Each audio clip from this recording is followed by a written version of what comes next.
Acho que já voltamos ali com o pessoal que está online também, né, acompanhando a gente, que tem uma turma boa ali que não pôde estar aqui, mas que faz questão também de participar de alguma forma aqui com a gente. Então, bem-vindos a todos aí de volta. De manhã, vocês viram, né? A gente passou aí por um grande panorama, né? Então, a gente falou de o que tem de novidade, tratamentos novos, o que deveria estar aqui, né, já disponível para todo mundo, o quanto que a gente tem, sim, mais esperança vindo, né, mais chance de cura, mais chance de qualidade de vida, o quanto que a gente conhece melhor desse cuidado, né? A gente falou muito de cuidados paliativos aqui, né, tema super importante e que está também ali no coração do Oncoguia, e que deveria estar disponível para todo mundo, né? E aí a gente começou, então, a olhar mais para essa realidade do sistema de saúde, o que está de fato disponível ou não, né? Então, fazer um pouco essa visão ali de realidade, aterrissando isso e trazendo muito para a realidade local, né?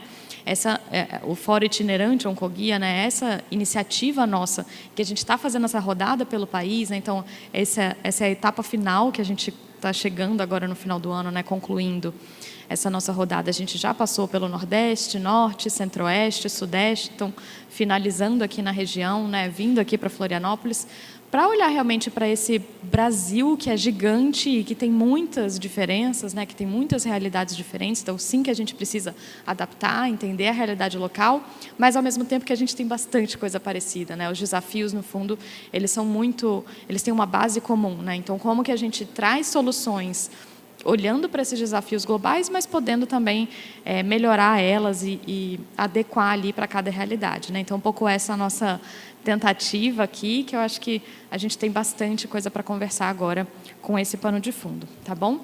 Então, agora na parte da tarde, a gente divide em duas grandes mesas aí de discussão. A primeira, olhando principalmente para diagnóstico, a gente já falou aqui hoje, né, como detecção precoce, como chegar cedo nesse paciente, né, é um desafio grande ainda para o Brasil.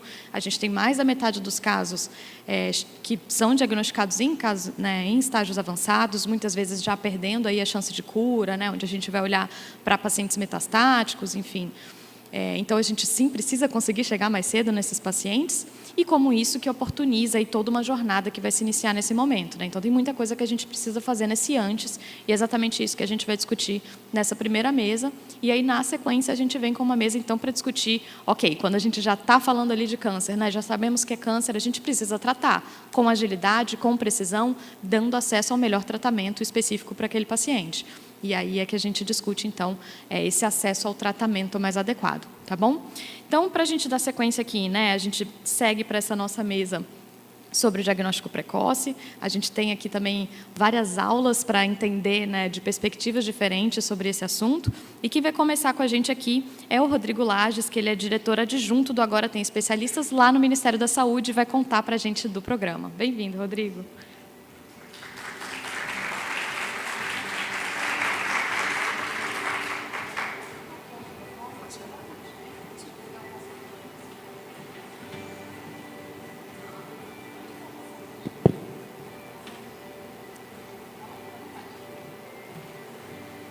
Passadorzinho? Passadorzinho? Boa tarde, pessoal. Prazer enorme estar aqui novamente em Santa Catarina. Tenho um carinho enorme por essa terra. Sei, para quem não me conhece, eu sou carioca. Carioca do interior é fluminense, mas para simplificar é carioca. Mas eu já tenho um combinado, minha esposa está ali, um combinado que na minha aposentadoria eu venho morar aqui em Santa Catarina, que eu sou apaixonado por essa ilha. Aquela regiãozinha do Campeche, já estou namorando aquela região ali, e com certeza o meu fim de vida vai ser nessa terra maravilhosa aqui, que é Floripa, Ilha da Magia. Agradecer mais uma vez um convite da Oncoguia, no nome da nossa gerente de advocacy, Helena. Obrigado, Helena. Cumprimentar o pessoal da SES, da SMS Floripa, a todos os presentes. Sempre um prazer estar com vocês. Então, dando início ao nosso bate-papo, vou tentar não me estender muito hoje, tá, Helena? Eu acho que eu vou ficar ali, porque fica mais fácil de eu ler meus slides. Pode ser? Alô? Alô? Bom, para quem não conhece ainda, o nosso programa Agora Tem Especialistas. Eu acho que todos já conhecem. A gente tem feito uma divulgação maciça dessa inovação trazida pelo Ministério da Saúde, né, num cenário nacional triste, né, vivenciada até os dias atuais. É um país em franca transição demográfica e epidemiológica, onde a gente ainda convive com doenças infectoparasitárias, né, ainda sendo afligido aí por dengue, pela Covid mais recente, uma série de outras doenças que ainda insistem em nos afligir, somadas doenças crônicas degenerativas, com toda certeza impactam fortemente no nosso sistema de saúde, né, principalmente o sistema público de saúde. Somado a isso, nós temos um sistema fragmentado, com desigualdades históricas. Num país com essa dimensão, isso é público, é notório, né? Obviamente, o Norte, o Nordeste e o Centro-Oeste, muitas vezes, sendo mais acometidos, pela menor disponibilidade de profissionais e serviços de saúde, né? E, somado a isso, foi necessário, além das medidas que já vinham sendo tomadas em 2023, e obviamente de todo o contexto do Sistema Único de Saúde, né, mais de 30 anos de Sistema de Saúde, com avanços importantes, principalmente na conformação da atenção primária, mas, obviamente, ainda trazendo um cenário de sofrimento na ponta, né, com muitas pessoas ainda aguardando muito tempo por uma consulta, um exame, uma cirurgia, né, tempos enormes, filas enormes, e aí foi necessário um esforço maior para podermos diminuir esse sofrimento. Então, inicialmente foi feito um esforço de produzir uma política nacional de redução de filas, a PNRF, antiga PNRF, atual componente cirúrgico do programa Agora Tem Especialistas, né? Portaria 90, que já foi um avanço importante, com mais de 600 milhões para todo o território nacional. No ano posterior, nesse mesmo ano, tivemos a Política Nacional de Atenção Especializada, que foi realmente um elemento importantíssimo para organizar a política que ainda não existia, né, conformada, bem organizada, num único texto. Graças ao esforço da ministra Anísia e do secretário Elvésio, a gente conseguiu produzir uma norma belíssima que produziu outros atos infralegais a partir dessa política. Uma delas foi o Programa Mais Acesso Especialista, o PMAE, trazido em 2024, que já traz uma novidade importante, que são as OCIs, que a gente vai falar um pouquinho delas aqui. Eu acredito que aqui tem alguns gestores, né, técnicos e secretários de saúde, provavelmente aqui, com toda certeza vocês já ouviram falar nessa sigla, senão vocês vão ver muito ainda falar nessa sigla OCI. Já citei o caminhar lógico de inserir o componente de cirurgias no programa Mais Acesso Especialista, exatamente para prever consultas, exames e tratamento, mas com essa série de medidas, infelizmente, a gente ainda verificava filas enormes e um sofrimento grande ainda na ponta. Foi necessário, então, trazer aí algo mais agressivo, pode ser assim, ou algo mais abrangente, uma vez que 70% a 80% da atenção especializada do país está no terceiro setor, e dessa forma, o ministro Padilha, junto com o secretário Mozart, ousou em trazer grandes inovações para o Sistema Único de Saúde. Foi através da Portaria 7266, à luz da medida provisória 301, que, aliás, foi aprovada no Congresso ontem. Então, mais um ponto positivo aí para nossas políticas públicas de saúde, o Congresso sinalizando positivamente com o que foi produzido pelo Ministério da Saúde. Portaria 7266 regra uma série de estratégias importantes para ampliação do acesso em diversos pontos, né, com foco principalmente para consultas, exames e cirurgias, mas com outras áreas importantes também, como o SUS digital, o acesso à radioterapia, com a cessão de mais de 121 aceleradores lineares até o ano que vem. Esse ano já foram cedidos mais de 40 aceleradores lineares, diminuindo em algum ponto esse déficit histórico que nós temos. O componente de provimento, aprimoramento e formação pelo trabalho, com formação de especialistas, formar melhores especialistas do que nós já temos, além de aportar especialistas, principalmente para as áreas mais carentes dos países.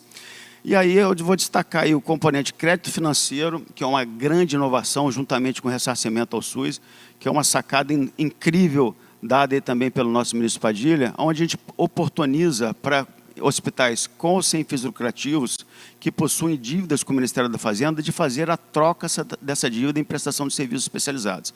Isso é fantástico, gente, fantástico. Muitas vezes esses recursos não viriam para os cofres públicos e a gente está conseguindo transformar isso em prestação de serviços para o SUS. Isso realmente é muito legal, tá? A gente vai mostrar já alguns dados dessa estratégia. Do ressarcimento é mais ou menos a mesma lógica, só que é operadoras de plano de saúde fazendo isso. Isso nunca foi pensado algum dia, agora, via ressarcimento, a gente está conseguindo produzir isso. E além da prestação de serviço em caráter complementar, que é um grande edital de credenciamento, já publicado pelo Ministério da Saúde, que hospitais, clínicas, policlínicas, centros de diagnóstico poderão prestar serviço à medida do seu interesse, numa tabela muito bacana, que a gente vai mostrar para vocês também, de preço. Lembra vocês que o SUS tem um certo preconceito de pagar mal. Eu convido a todos a conhecer a tabela do programa Agora Tem Especialista. A gente vai simular algumas questões aqui, depois a gente pode até abrir uma calculadora se der tempo, acredito que não vai dar, tá? Não vai dar, mas para mostrar para vocês como os valores são muito melhores do que eram pagos anteriormente e como é interessante hoje para o terceiro setor trabalhar para o SUS. Além disso, a gente também tem uma lógica de trabalhar os hospitais ociosos, com a equipe volante entrando dentro desses hospitais, em hospitais de menor porte, e além as carretas, as unidades móveis de atenção especializada, que já estão, acho que você já deve ter visto aí em mídias e tal, elas já estão rodando parte do país, em pilotos, com toda certeza chegarão aqui em Santa Catarina, no Rio Grande do Sul e no Paraná também. Toda a lógica do programa, gente, trabalha com esse rol de 1.279 cirurgias e 34 ofertas de cuidados integrados. As 34 ofertas de cuidados integrados se limitam em 6 especialidades mais prevalentes: oncologia, ortopedia, oftalmo e otorrino, além de cardiologia e saúde da mulher, gineco. Mais as 1.279 cirurgias, que essas pegam todos os subgrupos do grupo 04 da tabela SIGTAP. Para quem conhece, sabe o que eu estou falando, que pegam todas as especialidades lá, e aí a gente tem um rol robusto. Obviamente, as carretas não vão trabalhar com 1.279 cirurgias, porque carreta não trabalha com 1.279, tem um recorte apartado, e a estratégia de hospitais ociosos da mesma forma, que são 302 hospitais, trabalham com procedimentos menos complexos, porque são para hospitais de menor porte. Além disso, a programação depende, obviamente, da programação de vocês, território. O Ministério só conecta isso para vocês optarem o que vai para as respectivas redes, e quem regula também são vocês. Quem fala assim, não, quem vai regular o município, quem vai regular o Estado, alta complexidade vai regular o Estado, e, enfim. Esse arranjo regulatório, o Ministério da Saúde não dá pitaco, porque quem tem a fila é o território, e aí essa lógica tem que permanecer exatamente para a gente poder manter o mesmo cotidiano do SUS. Estou vendo aqui a superintendente de regulação, a gente já conversou sobre isso recentemente, e isso ficou bem bacana lá naquele evento aqui em Balneário Camboriú. Então, as especialidades eu já citei, essas são da otorrino, além das outras que eu já falei. Então, isso vai ficar para vocês disponível, tá? Para vocês depois conhecerem aí direitinho, se vocês quiserem a gente simula. A única diferença do que eu falei em termos de complementação de valores é o IVR, que é a lógica do ressarcimento, e esse a gente vai pagar a mesma coisa que o mecanismo de ressarcimento ao SUS paga, que é uma tabela IVR, que é 1,5 a tabela SUS. Tá? Então, é a mesma relação dos planos com a ANS, vai ser a mesma relação dos planos com o Ministério da Saúde, nessa relação de troca de dívida do ressarcimento. O restante, todos trabalham com uma complementação máxima de até 300%. Né? Então, o componente de cirurgias trabalha com uma complementação de até 300% da tabela inicial. Por isso que eu falo para vocês, vale a pena conhecerem a tabela, chamar o terceiro setor para conhecer a tabela, porque eu tive numa visita recente no hospital aqui, inclusive de Santa Catarina, onde o prestador falou assim, Rodrigo, tem um procedimento que vocês estão pagando 14 mil, o meu custo aferido pelo meu centro de custo é de 8 mil, vocês estão pagando quase 100% desse valor, eu estou super satisfeito em trabalhar em um hospital aqui de Santa Catarina, não muito longe daqui, numa cidadezinha aqui, pertinho aqui, chamada Brusque, né, gente? Todo mundo conhece Brusque. E aí, além disso, temos as OCIs, que também a gente vai demonstrar aqui como os valores estão bem melhores do que eram os valores, principalmente da média complexidade, que eram valores menorzinhos, e ainda estão na tabela, os valores puros, secos da tabela SIGTAP. Então, é interessante citar também que a OCI tem essa característica de ter um valor global, então você já dá a possibilidade do paciente. Antigamente, o paciente tinha que ir na unidade de saúde da família, aí pegava uma autorização para ir no especialista. O especialista fala assim, agora você precisa de uma mamografia. Volta na unidade de saúde da família e pega uma autorização para uma mamografia. Isso ele fazia, voltava. Fazia a mamografia e falava assim, agora você vai precisar de uma biópsia. Aí ele voltava para pegar uma autorização para uma biópsia. A lógica da OCI é exatamente isso, a gente rompe isso. É uma única autorização, ele percorre uma linha de cuidado para ter um diagnóstico fechado em até 30 dias. Né? Pô, Rodrigo, mas 30 dias é muito pouco. Gente, vocês estão lembrados da lei dos 30 dias. Foi publicada pela Presidência da República em 2019. Então, a gente não está falando nenhuma novidade. A gente está falando simplesmente uma responsabilidade que está atribuída a nós, gestores. Desde 2019, a gente está só fazendo cumprir isso. Então, em 30 dias, a gente precisa fechar esse diagnóstico das 9 OCIs de oncologia que a gente vai demonstrar aqui. Né? Para as demais especialidades, a gente alargou um pouquinho, deu até 2 competências, né? Já que o diagnóstico, obviamente, a gente precisa ser célere, mas na atenção oncológica, por motivos óbvios, a gente precisa correr um pouquinho mais. Né? Então, introduz uma lógica de cuidado mais integrado, ágil, focado no resultado, concentra recursos nos maiores problemas, ou seja, as áreas mais prevalentes selecionadas. Temos várias outras OCIs em estudo. Qualifica a contratualização, precisa ter um outro olhar com a contratualização, principalmente do ponto de vista de regulação, regula o OCI e presta serviço, já com base no OCI, tem que qualificar essa contratualização. Reforça fluxos regionais, porque isso tudo é pago extrateto, não sai nada do teto do Estado ou dos municípios, tudo isso é pago via Fundo de Ações Estratégicas de Compensação, ou seja, extrateto, é mais fácil de você fazer acordos entre municípios dentro de uma região ou macro-região, e fortalece o SUS, obviamente, com uma melhor remuneração. São essas aí as OCIs de oncologia, então são essas as áreas que foram selecionadas ainda, tá, Helena? A gente, com toda certeza, é um mecanismo que a gente está cada vez mais aprimorando, obviamente, já visto os outros componentes que foram criados, mas já temos várias encomendas de ampliar as OCIs, com toda certeza, principalmente na área da atenção oncológica, tá? Então, eu sinalizei ali para vocês os 30 dias, né, que é imperativo que a gente rode essa PAC no máximo nesse período aí. A patologia clínica é um entrave, mas a gente vai falar um pouquinho da patologia clínica também. Eu acho que vai ter uma pessoa na mesa, né, da Sociedade Brasileira. Eu estou com o nome dela. Enfim, temos uma parceria com a C. Camargo, eu não sei se está na minha apresentação, mas hoje eu acho que ela deve sinalizar sobre isso. Hoje o número de patologistas no país é infinitamente insuficiente para a nossa necessidade. Não passa mais de 4.000 patologistas que temos disponíveis no Sul, depois ela confirma essa informação. De qualquer forma, a gente fechamos uma parceria com a C. Camargo, em São Paulo, um hospital especializado na atenção oncológica, que vai promover telediagnósticos. Mais de 1.000 diagnósticos diários para todo o país. Isso significa quase 50% da necessidade nacional, gente.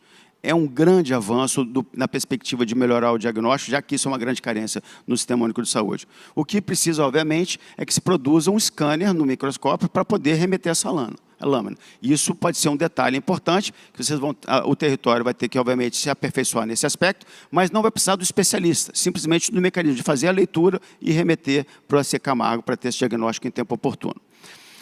Então, isso é uma lógica do que eu estava mostrando. Eu acho que o slide ficou sem.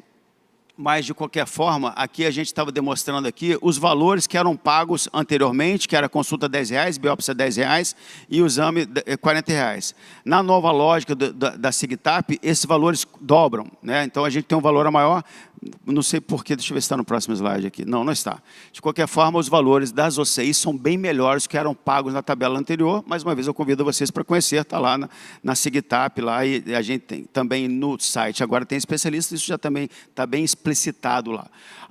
Outro exemplo que eu dou para vocês é exatamente da complementação máxima. Então, a gente está dando um exemplo da cardíaca, não especificamente da atenção oncológica, mas da atenção oncológica, quase todos têm complementação de 300%.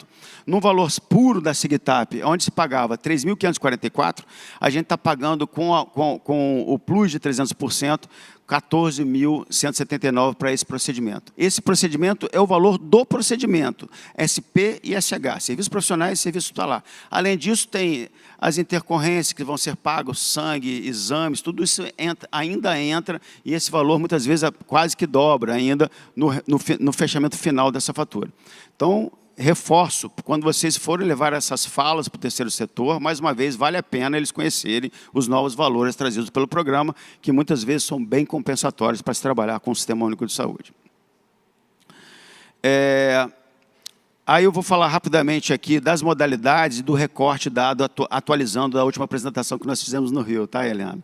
Então, a gente tem a modalidade 1, que é o credenciamento universal, que eu já citei aqui para vocês. Qualquer clínica policlínica pode entrar lá no InvestSUS e fazer lá a sua adesão. É um edital moldado nos editais que você já conhece, tem que colocar lá regularidade fiscal, comprovar uma série de questões lá do ponto de vista de um edital, e a partir daí a gente seleciona e encaminha para os territórios, e aí a gente vai poder conectar isso e pagar isso via FAEC. Hoje a gente tem um número mais tímido ainda, são 91 propostas recebidas, 2 aprovadas. A gente está com foco principalmente agora no crédito financeiro, já que é uma encomenda do nosso ministro Padilha. A gente quer tracionar mais fortemente, já visto que esse o Ministério da Saúde não gasta, por motivos óbvios, ele quer tracionar mais, mas esse vai rodar com toda certeza no momento seguinte. Modalidade 2, eu já falei, esse é tocado pela GESUS e pelo GHC, Grupo Hospitalar Conceição, que provavelmente os gaúchos presentes conhecem bem. É para entrar com a equipe volante, hoje chamada de ECAI, já tem lá a portaria 3200, que cria toda a operacionalização das modalidades 1, 2 e 3 e cria essa sigla lá, ECAI, que é a empresa volante que vai entrar nesses hospitais para tracionar esses hospitais de pequeno porte, movimentar esse centro cirúrgico dentro de uma região de saúde. Tudo isso custeado pelo Ministério da Saúde, através da GESUS e, no caso aqui de Santa Catarina, Paraná, Rio Grande do Sul, através do GHC. Tá? Hoje nós temos já 22 recebidas, 9 aprovadas, com 28 mil procedimentos já aprovados para rodar nessa modalidade. Temos as carretas já estão rodando aí, já tivemos em Ribeirão Preto, já tivemos aí em Goiás, na região, salvo engano, de Anápolis, mas ela vai estar percorrendo o Brasil inteiro, em áreas, obviamente, selecionadas, como territórios indígenas, populações quilombolas, comunidade de campo, floresta e águas, periferias, mas também em áreas com grande demanda e densidade demográfica alta e oferta de serviço incompatível com essa demanda. Então, isso também será uma área selecionada. Então, isso, mais uma vez, vai ser reportado para as bipartites, estaria opinando aonde vão ficar essas carretas, e elas vão estar chegando e sendo conectadas ao território também, ao sistema de regulação, com foco principalmente na saúde da mulher, exames, tomografia é o que a gente destacou, e oftalmologia, e o que a gente destacou ali também no slide, são as cataratas. Helena, me sinaliza meu tempo aí, porque ainda tem o recorte do Sul, tá, querido? Finalmente, temos o crédito financeiro. Esse, já, Rio Grande do Sul, eu recortei somente as daqui do Sul, com 12 unidades de hospitais com sem fins lucrativos aprovados, no Rio Grande do Sul. Em Santa Catarina tivemos 3, mas com a perspectiva de crescer, estamos em contato com hospitais aqui em Santa Catarina, já entraram com as propostas, e Paraná com duas aprovadas, somente com cirurgia. Tá? Lembrando a vocês que é simples também, assim como o edital de modalidade 1, esse também o caminho é no InvestSUS. O hospital interessado vai entrar, assim como no ressarcimento, vai clicar lá e manifestar o interesse.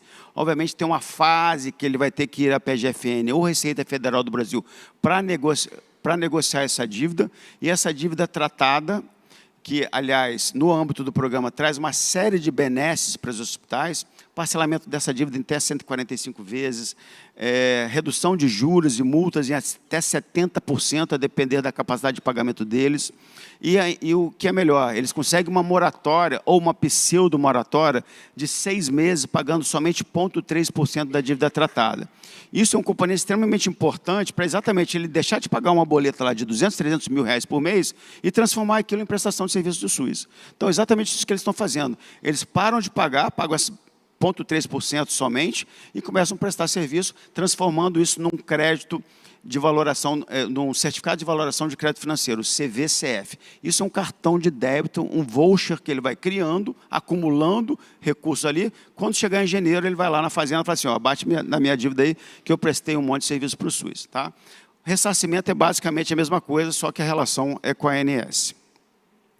Então, aí são alguns recortes do que pode ser feito. Quem tem mais dívida vai ter um percentual menor para trocar, para a gente evitar concentração em grandes devedores. Enfim, essa apresentação vai ficar com vocês. Acredito que vocês vão poder está se debruçando.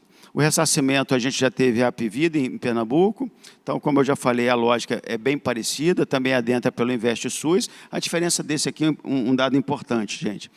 Como são operadores de planos, nunca trabalharam com sistemas oficiais. Então, para quem nunca trabalhou com sistemas oficiais, nas modalidades que eu citei, mas principalmente nessa, não vão trabalhar com CICH, vão trabalhar com CMD.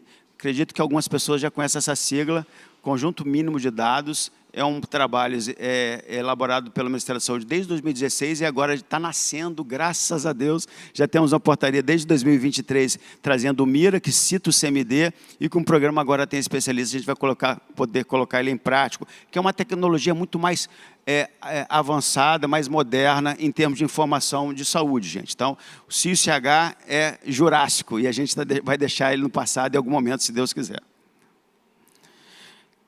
Aí eu já falei o tratamento do câncer em tempo certo, já citei a parceria com a Secamargo e a doação dos aceleradores. Também vale a pena a gente destacar esse cenário da atenção oncológica, né? Com uma estimativa de 704 mil casos novos de câncer por ano no Brasil, um dado, acho que para quem está aqui no Oncoguia conhece bem a relevância dessa pauta e esses dados. 70% da incidência nas regiões sul e sudeste. Câncer de próstata nos homens, obviamente, de mama das mulheres são os mais prevalentes. Aumenta 37% dos custos com agravamento. Isso, para nós, gestores públicos, é imperativo saber o quão é importante o diagnóstico precoce em todos os cânceres que a gente está tratando, mas principalmente os mais prevalentes, porque a gente tem mais facilidade, em termos tecnológicos, de fazer esse diagnóstico mais célere. O Brasil precisa ampliar em 67% a biópsia de câncer de mama, isso é um dado também importante. E pacientes noroeste, pacientes do norte, nordeste e centro-oeste, desculpa, gente, ficou difícil para me ler, percorrem entre 210 e 870 quilômetros para tratamento. Isso é um dado também extremamente relevante e a gente tem trabalhado nesse sentido para melhorar também os aspectos de regionalização, capilarização do cuidado e transporte sanitário em alguma medida. Rapidamente aqui, para vocês conhecerem os dados de vocês no âmbito do programa, então, nós temos aqui um recorte do país, de quem mais está produzindo OCIs de janeiro a julho desse ano. Então, temos em primeiro lugar aí a Paraíba, depois o Acre, São Paulo, Pará, Rio de Janeiro, Amazonas, Minas Gerais, Rio Grande do Sul com 0,3%. Não identificamos aqui ainda Santa Catarina e Paraná. Paraná, a gente já tem conhecimento que isso já está entrando nos sistemas oficiais. Na conversa que nós tivemos com o secretário lá, parece que vocês também iam ter um foco para poder também entrar. Se puder comentar isso, por gentileza, na fala, para a gente seria muito interessante também saber que Santa Catarina já está empenhada nessa pauta aí. Assim como Paraná, através do seu secretário Massuda, nos tem percorrido lá fortemente o território para poder produzir. O componente cirúrgico, nós também já temos um recorte bem importante de janeiro a julho, né? Vários estados já comprometeram bem mais do recurso aportado no início do ano para... Ok, obrigado. Está acabando aqui. Já executaram todo o recurso repassado e já estão recebendo outros recursos para o componente de cirurgia ainda esse ano, e nós recomendamos para outros estados, assim como conversei com o secretário Diogo, que Santa Catarina vai receber novos recursos, Rio Grande do Sul e Paraná da mesma forma. Basta continuar realmente com a execução célere e demonstrando isso nos sistemas oficiais. As portarias já estão sendo produzidas e a gente tem feito isso rotineiramente, a gente pode abordar isso à medida da necessidade de vocês. Aí um recorte da Onco, quais as OCIs que estão sendo mais produzidas no país, e aí a diagnóstica gástrica está em primeiro lugar, depois de câncer de mama, e assim as outras por sua vez. O ranking dos 10 procedimentos cirúrgicos, aí da atenção oncológica também, para vocês conhecerem um pouquinho. Os estados que mais trataram oncologia no âmbito do programa, estados com maior estabelecimentos que oferecem tratamento oncológico, Minas em primeiro lugar, São Paulo em segundo, Santa Catarina, um dado importante também, com 20 estabelecimentos habilitados, logo depois Rio de Janeiro, Rio Grande do Sul com 11, Paraná com 6 estabelecimentos. Aí também os hospitais habilitados em atenção oncológica, dados oficiais do Ministério da Saúde, a gente extraiu isso do CNES, esse é o do Paraná, esse do Rio Grande do Sul e esse de Santa Catarina, conforme quadro anterior, e a gente traz aí os hospitais por CNES e o tipo de habilitação. Finalmente, o que já se repassou esse ano de FAEC para as OCs de onco, também para vocês conhecerem. Então, somente Rio Grande do Sul que produziu, Porto Alegre já com algumas cifras, assim como Arroz, em outros municípios aí que já estão recebendo. Isso é um dado importante, gente, só para a gente comentar rapidamente, já concluir, tá, Helena? A gente tem um cenário de solicitações, de incremento de teto MAC, recado para os gestores presentes aqui, de municípios e de estado também. Tem uns 2.000 municípios lá na nossa secretaria, especificamente, esses processos vão para o DERAC, lá, para uma coordenação chamada SEGOF. A pauta mais corrente lá é a solicitação de incremento de teto MAC. Em contrapartida, nós já temos recursos aportados em todos os estados da União, desde janeiro desse ano, com milhões para produzir exames e consultas, e a gente, por algum motivo, a gente sabe da complexidade, óbvio, a gente tem tentado levar esses esclarecimentos, tentado mostrar o caminho das pedras, sabe que não é simples, mas os recursos já estão alocados, com a possibilidade de ampliação de mais e mais e mais, haja vista só realmente começar a executar o recurso já aportado e depois começar a executar os demais via Fundo de Ações Estratégicas em Compensação, ou seja, extrateto. Então, assim, só para realmente gerar, assim, a gente problematizar um pouquinho essa pauta, né? Ao mesmo tempo que se pede incremento de teto MAC, já tem recursos disponíveis para consultas e exames que vão trabalhar praticamente as mesmas coisas do MAC, né? Disponíveis, e muitas vezes isso está sendo se perdido por, não, às vezes, não se pensar ou organizar o processo de trabalho. Obviamente não é simples, conforme eu já disse, mas o Ministério da Saúde sempre à disposição para poder estar dirimindo, ajudando e tentando tracionar isso mais fortemente. Tá bom? Então, aí, rapidamente, vai ficar para vocês os atos normativos produzidos a partir de junho. E, mais uma vez, agradeço a Helena. Vou ficar aqui à disposição para tirar as dúvidas de todos aqui. Obrigado. Obrigada. Fica aqui com a gente. Fica aí. Pode ficar aí.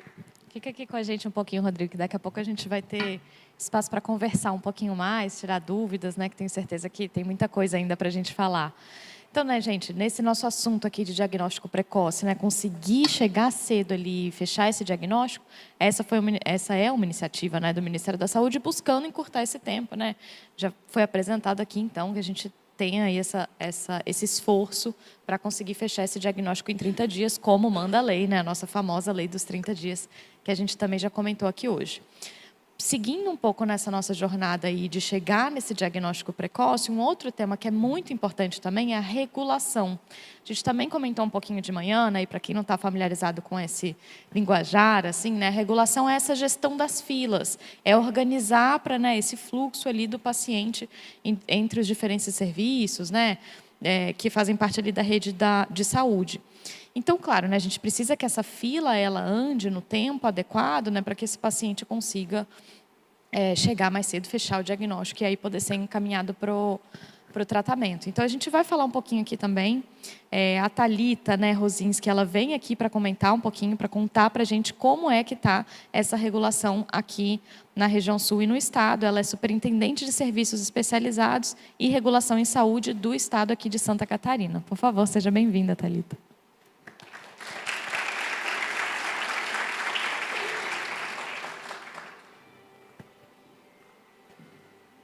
Fica à vontade.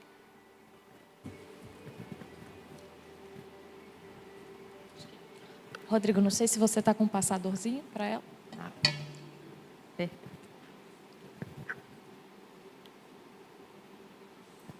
Bom, boa tarde a todos, todas.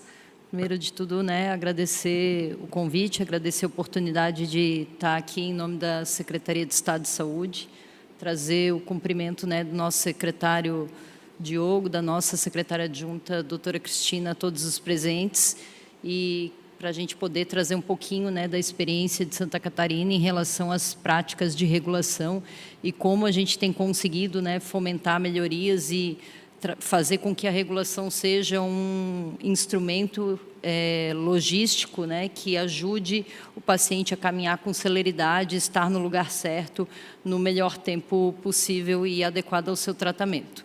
Então, eu me chamo Thalita, eu estou superintendente nessa pasta no Estado e vou falar um pouquinho para vocês, claro, né, aqui a gente está focando um pouco mais na questão do acesso ao diagnóstico, mas vou falar um pouquinho, de uma forma um pouquinho mais transversal, dos processos regulatórios que foram, né, agregados à estrutura do Estado de Santa Catarina e como eles trouxeram uma contribuição no sentido de um acesso em tempo oportuno. Bom, então aqui como no mapa de Santa Catarina, né, alguns talvez já estejam bem apropriados, para outros seja um pouquinho de novidade, mas é para mostrar um pouquinho dentro desses prestadores habilitados, que o Rodrigo até citou na sua apresentação, como eles estão distribuídos no mapa do nosso Estado, né? E aqui eu coloco também a classificação desses serviços, porque a gente sabe que dentro da política a gente tem unidades, né, com habilidades, com competências um pouco diferentes em relação ao tratamento, mas acho que um primeiro destaque, né, do mapa é justamente a gente falar do quanto nos últimos anos a gente buscou a capilarização dessa oferta dentro do Estado, né? A gente tinha historicamente uma concentração de serviços nas duas maiores regiões, né? Então Florianópolis e a região de Joinville, a região norte e nordeste, que são as regiões mais populosas, mas a gente tinha uma condensação principalmente dos serviços de maior porte, de maior complexidade nessas unidades. E agora a gente, com a 20ª unidade, prestes a iniciar os atendimentos, né, que fica justamente, né, no município que o Rodrigo também citou, ali no município de Brusque, que vai apoiar outras áreas que já precisam, né, de um suporte por conta do volume de atendimentos que estão trabalhando. Bom, então, quando a gente fala de regulação, a gente já começa falando de um desafio gigantesco, e acho que um desafio histórico no Brasil, né? Aqui a gente percebeu um crescimento dos casos, né? Como em todas as regiões, eu acho que isso são o que os dados epidemiológicos têm nos demonstrado e nos desafiado. E em Santa Catarina, para quem tem um pouquinho mais de proximidade, a gente tem um processo regulatório que vem se estruturando com alguma capacidade já desde 2016 para 2017. Nós temos uma lei de transparência das filas de espera, né, uma lei estadual, e isso impulsionou muito que todos os processos de regulação já tivessem alocados em sistemas de informação que fossem monitoráveis e transparentes, né? Então, desde 2016, a gente conseguiu estruturar a organização do acesso dos sistemas de regulação, principalmente a regulação ambulatorial, que era mais fragmentada dentro de um sistema de informação, mas o acesso a essas unidades, né, de tratamento ainda era bastante fragmentado através de múltiplas agendas dentro do sistema de informação, o que, por vezes, dificultava com que a atenção primária, né, que está lá acompanhando o usuário, fazendo os diagnósticos iniciais, conseguisse fazer um encaminhamento efetivo, né? Então, a gente tinha aquele monte de agenda nos UNACONs, nos nossos CACONs, com múltiplas especialidades, e, às vezes, uma certa dificuldade em encaminhar esse paciente assertivamente de uma forma mais ágil. Então, uma das primeiros pontos de trabalho, né, de reorganização em relação aos processos de regulação foi também trabalhar em cima da reorganização dos protocolos de acesso. E aqui eu acho que Santa Catarina deu um grande salto e avança, né, na frente para oferecer um cuidado para os nossos pacientes, que foi incluir dentro dos nossos protocolos de acesso a possibilidade do ingresso a essas unidades para pacientes classificados como fortes suspeitos. Então, hoje, né, antes a gente precisava disso, da confirmação anatomopatológica para o paciente acessar um serviço de referência, iniciar o seu tratamento, e nessa revisão, nessa reorganização de processos que aconteceram especialmente para os últimos 2 anos, a gente revê os protocolos de acesso, né, lá dos pacientes que estão elegíveis para ingresso ao serviço e inclui, a partir de, com evidências, né, com discussões bastante estruturadas, situações de pacientes com exames de imagem, por exemplo, sugestivos, né, de lesões oncológicas, e passamos a absorver e dar continuidade, acesso, inclusive, a procedimentos, né, Rodrigo, como tu trouxe na tua apresentação, que por vezes são difíceis, né, alguns tipos de biópsia, por exemplo. Então, com isso, a gente conseguiu ampliar a forma de ingresso, a forma de acesso a essas nossas unidades. E um dado, acho que importante, né, e que nos motivou muito em relação a essa mudança de estrutura e de paradigma para acesso aos serviços, é que hoje cerca de 80% desses pacientes que são encaminhados como fortes suspeitos acabam confirmando o diagnóstico oncológico. Então, nós conseguimos, sim, né, num volume bastante expressivo, encurtar esse tempo de acesso ao tratamento através da revisão dos protocolos, né, trabalhando a inclusão dessas situações dentro dos nossos protocolos de encaminhamento. Em relação às cirurgias, né, porque aqui a gente está falando, quando a gente fala de regulação, a gente fala de várias etapas, né, na verdade, de você fazer o acompanhamento e o controle do ingresso e o acesso a essas etapas do tratamento, né? Então, ali, a primeira entrada, com a ampliação dos protocolos de acesso, a gente conseguiu, né, alargar um pouco essa porta, fazer com que os pacientes pudessem chegar um pouco antes, mesmo os que ainda não tinham biópsia. E, em relação às cirurgias, né, em 2023, a gente conseguiu também dar uma guinada bem importante a partir das políticas que o Estado instituiu. Então, alguns dados anteriores, né, para a gente comparar.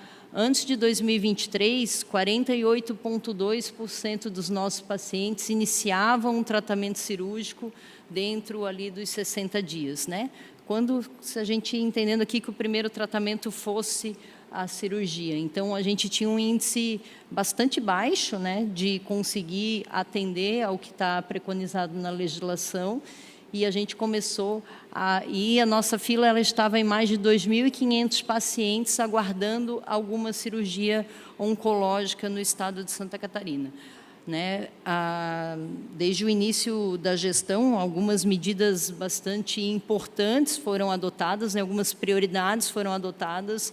O acesso à cirurgia eletiva virou uma bandeira do nosso estado, né? Eu acho que todos os municípios que estão aqui têm acompanhado esse crescimento, têm acompanhado a produção de Santa Catarina. Só no ano passado, né, Rodrigo, você falou da revisão das tabelas, né, que é uma estratégia muito importante e aqui já tem sido adotada. Então, para alguns procedimentos, né, não só os oncológicos, mas todas as nossas tabelas de cirurgia eletiva, elas foram revistas. Para alguns procedimentos, a gente está aportando um valor de até 12 vezes a tabela SIGTAP, e isso, obviamente, fez com que a gente conseguisse fomentar e dar condição, né, para que os prestadores nos oferecessem um volume maior de procedimentos e, consequentemente, a gente tratar a assistência das pessoas num tempo mais oportuno. Além da tabela catarinense, outra estratégia de grande importância foi que também contribui, né? A gente está falando do acesso aqui ao Unacom, CACOM, mas dentro das linhas de cuidado, a gente também tem outros diagnósticos, né, que podem aparecer, e a gente, em Santa Catarina, realizou para ajudar, para fomentar, para dar acesso, né, Rodrigo? Porque, por vezes, o Ministério precisa fazer algumas ações, não consegue contemplar todo mundo ao mesmo tempo. Nós criamos as habilitações estaduais. Então, hoje, o Estado de Santa Catarina, para alta complexidade, em áreas como ortopedia, cirurgia bariátrica, né, mas cardiologia, nós temos também habilitações estaduais, e isso nos permitiu trazer os pacientes mais complexos para dentro das linhas de cuidado, e muitas dessas linhas de cuidado são correlatas também à oncologia e contribuem, né, para esses melhores resultados que estamos tendo. Em relação a outra etapa de regulação do tratamento oncológico, né, principalmente as quimioterapias e as radioterapias, que quem está lá na operacionalização sabe, né, que a unidade tem que mandar lá a APAC, a gente tem a avaliação do médico regulador, para daí aquele tratamento poder ser iniciado. a gente sai de uma situação, né, onde boa parte desses fluxos eram, inclusive, ainda físicos, envio de documentos em malote para que a gente pudesse fazer análise e autorização, para transformar isso, trazer esse ato regulatório para dentro de sistemas eletrônicos e conseguir fazer... Obrigada, Rodrigo. Conseguir fazer de uma maneira mais eficiente. Então, basicamente, saindo daquele cenário de maior dificuldade, né, a gente procurou olhar os fluxos regulatórios e reestruturá-los dentro desses 3 princípios, né, transparência, entendendo que a gente já vinha de um movimento de uma lei de publicização de filas, né, e precisava trazer ainda mais clareza para as pessoas em relação ao acesso ao seu tratamento, ao tempo de espera e assim por diante. Uma eficiência regulatória, né? Então, como que a gente desburocratiza, né? Como que a gente é mais rápido, como que a gente faz isso funcionar com mais eficiência e, obviamente, desburocratizando o acesso a partir disso. E outra diretriz importante, né, que por vezes a gente pensa em regulação, pensa em fila, pensa em número, né, mas é sempre lembrar que a gente tem uma pessoa no centro, né? A gente tem uma pessoa que precisa de cuidado no centro desse processo. Então, essas ações, né, de ampliar o papel dos hospitais habilitados. Então, será que a gente precisa regular cada etapa do microprocesso dos serviços, né? Então, uma série de agendas passaram a ser geridas dentro das próprias unidades, visando dar mais celeridade, dar maior previsibilidade para o paciente e para a família, né? Então, os sites, inclusive, que trazem os processos de transparência, têm muito essa função, e fazer com que essa pessoa tenha o menor desgaste emocional possível com o sistema de saúde, né? Porque esse é um peso que a doença, por vezes, pode trazer, né, para as pessoas e que nós temos a responsabilidade de tratar, tentar atenuar e reduzir através das nossas práticas. Bom, como que a gente caminhou, então, para fazer uma transição aqui no Estado, né? Eu falei algumas coisas em relação a recurso, mas principalmente em relação a processo. Começamos com a criação de um protocolo único de acesso à oncologia. Então, por incrível que pareça, aquelas 19, 20 unidades, né, agora caminhando para a 20ª, tinham indicações de ingresso dos pacientes diferentes. Então, se o paciente morasse numa região, às vezes o acesso dele era completamente diferente de outra região do estado. Então, a gente unificou o protocolo e hoje os hospitais que oferecem serviços, né, para tratamento, para cuidado em linha de cuidado de oncologia, compulsoriamente usam das mesmas referências de elegibilidade, incluindo aqui, como eu falei anteriormente, os pacientes fortemente suspeitos.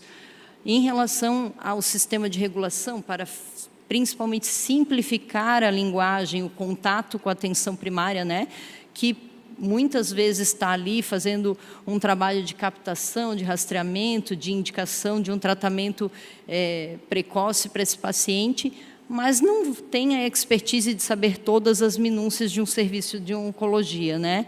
Então, visando também o benefício ao paciente, o ingresso, nós deliberamos no estado de Santa Catarina uma unificação dessas múltiplas agendas, oncohemato, oncomasto, né, várias agendas de oncologia em uma agenda chamada oncologia clínica, e o ingresso do paciente se dá pela agenda oncologia clínica. Lá ele chega, ele tem uma avaliação de um médico oncologista que faz, né, a linha de cuidado e define ali quais são os recursos de tratamento mais adequados. Que falei bastante já da inclusão dos pacientes fortemente suspeitos, né, a ampliação dos serviços, e para a gente dar celeridade, principalmente aos tratamentos, depois que o paciente já está lá, já tem a indicação químio e radioterapia, nós instituímos a utilização da telemedicina, do sistema de telemedicina do Estado de Santa Catarina, para a gente regular essas autorizações, né? Muitas vezes esse paciente também ficava indo e vindo, né, no diálogo entre a unidade que estava cuidando e a regulação, porque faltou algum exame do paciente, faltou algum documento do paciente, né? Então, através do sistema de telemedicina, a gente anexa lá toda a documentação, ele já tem campos que precisam estar preenchidos para essa solicitação vir, e a gente fica sempre nas autorizações dentro do mesmo processo, evitando esse ir e vir e essa perda de tempo burocrática, digamos assim, em relação ao acesso. Outra situação bem importante, né? Nós desenvolvemos alguns sistemas dentro da Secretaria de Estado de Saúde para ajudar na gestão dos procedimentos cirúrgicos, né? Então, para além de aportar recursos, de criar habilitações específicas do Estado, nós desenvolvemos todo um sistema de informação que a gente chama de agenda cirúrgica, que é para a gestão dos procedimentos cirúrgicos. Então, há uma comunicação imediata e visível a todos envolvidos nesse planejamento, né? Secretarias Municipais de Saúde, regulação do Estado e prestadores de serviço, através do sistema Agenda Cirúrgica. E deliberamos também que, em Santa Catarina, todo paciente que tem uma emissão de uma IH, né? Ou seja, um pedido de cirurgia oncológico, ele entra automaticamente no mapa cirúrgico do hospital, ele é automaticamente disponibilizado para a unidade hospitalar. Então, se o pedido chegou hoje na central, no dia seguinte, o paciente já está disponível para o hospital operar, né? Então, isso aqui também deu uma celeridade e ajudou muito para que a gente conseguisse melhorar os nossos prazos em relação ao tratamento. Aqui eu já falei um pouquinho, as ferramentas de transparência, né? Hoje nós temos 2 instrumentos principais, o portal Lista de Espera, que é um site utilizado para consulta do usuário, então ele colocando lá seus dados, né, de CPF ou cartão, ele consegue visualizar a sua posição em fila de espera, isso para consulta, para cirurgia, para qualquer etapa dessa linha de cuidado.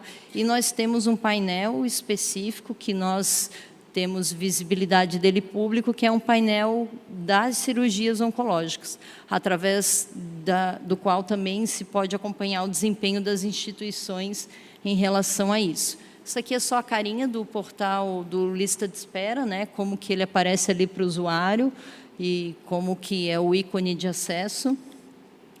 Aqui é um link para acesso do nosso BI da gestão das filas cirúrgicas oncológicas.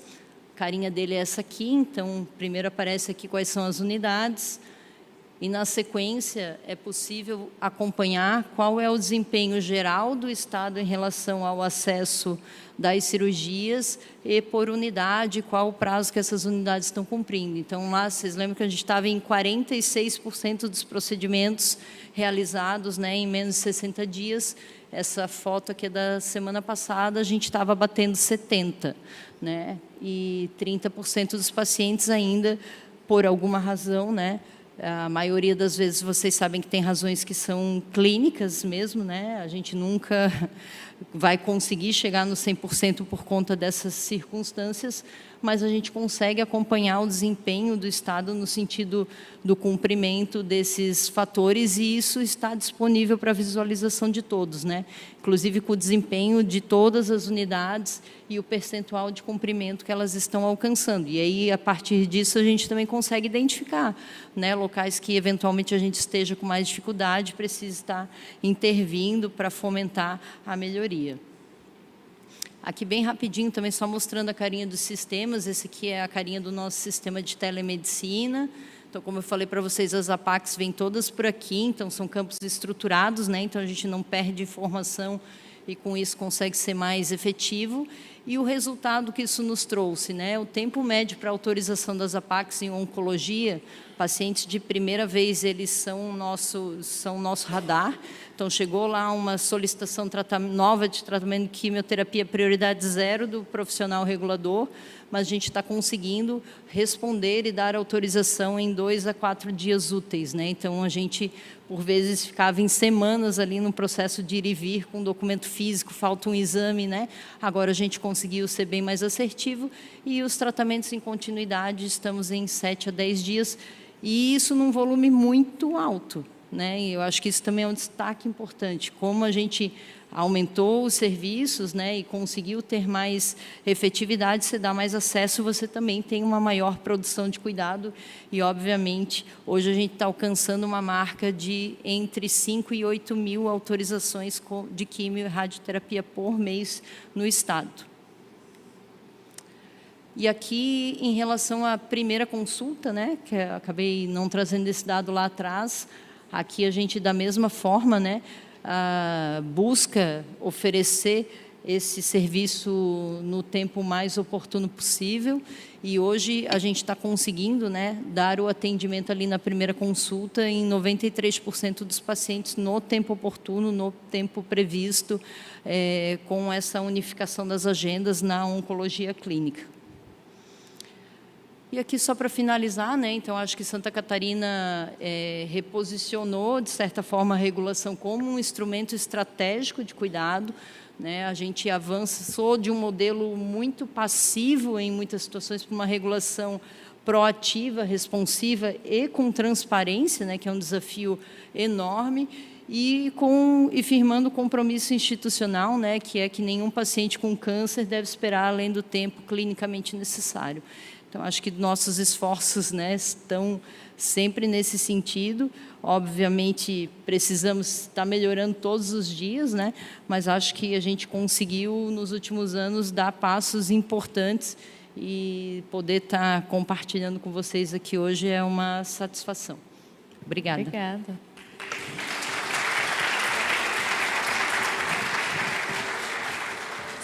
Senta aqui com a gente, Thalita, vem cá.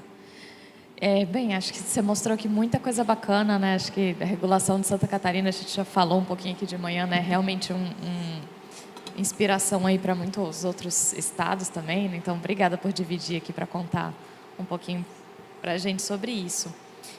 Seguindo, então, nessa nossa agenda aqui, né? Olhando para diagnóstico precoce, não tem como falar de diagnóstico, né? A Thalita comentou um pouquinho aqui, sem falar de biópsia, né? Então, vamos entender um pouquinho sobre esses desafios ali de acesso à biópsia, né? O que pega quando a gente está falando nesse pedaço ali para confirmar o diagnóstico. E aí, quem vai falar sobre isso com a gente é a doutora Ana Carolina Rodrigues, ela que é médica patologista e vem representando aqui a Sociedade Brasileira de Patologia. Bem-vinda!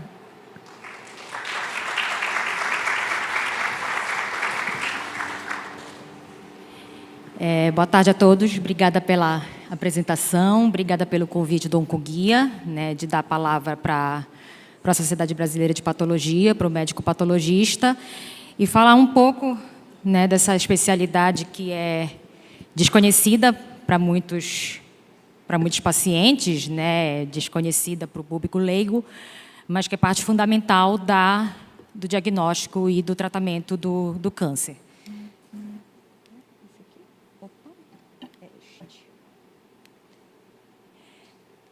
Então, primeiro de tudo, quem é o patologista? Nós passamos, né, do início do século, aquelas pessoas meio estranhas que ficavam isolados no porão dos hospitais, sozinhos com seus microscópios, muitas vezes com suas necrópsias, fazendo diagnóstico e repassando para os médicos assistentes para um papel de protagonismo dentro do diagnóstico, né? Hoje a gente sabe que o diagnóstico de câncer ele não está somente em ver uma lâmina, né? A gente evoluiu no tratamento a ponto de fazer diagnóstico relacionado, inclusive, à parte genética, à parte de molecular. E quem faz esse diagnóstico, que vai nortear o tratamento do paciente, é o patologista, se tornando um instrumento fundamental, né, numa equipe multidisciplinar de oncologistas, de